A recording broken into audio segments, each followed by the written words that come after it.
След ямболския кмет и други градоначалници се заканяха да премахнат опасни ромски гета от стомана и бетон. От години в град Роман има блок, в който ситуацията е ужасяваща. Наричат го двойката. Блокът е построен преди 30 години за нуждите на проспериращ тогава завод, но изглежда като на 100. Общината е зазидала един от входовете, защото е опасен, но в другите два все още живеят хора.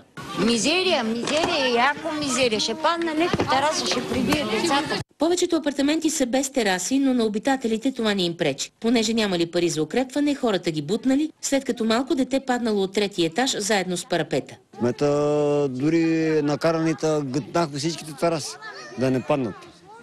Защото го е страх, вика да не прибият дечулета, да ние ги гътнахме. Заради критичното състояние на блока от 2007 година е в сила забрана за отдаване на общинските апартаменти под наем. Но вътре постоянно се самонастаняват хора. Като Елена, която е на 24 и казва, че няма къде да живее, защото кметът ни й давал друго жилище. Аз тук живея с 4 деца.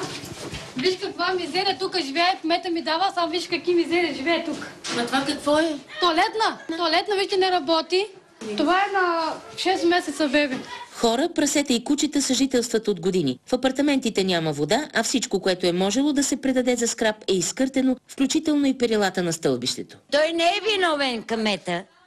Тие са нашите виновни, ама като нямат откъде да ядат. Какво правят? Ще правят. Какво? Че няма работа за тия хора, децата гладуват.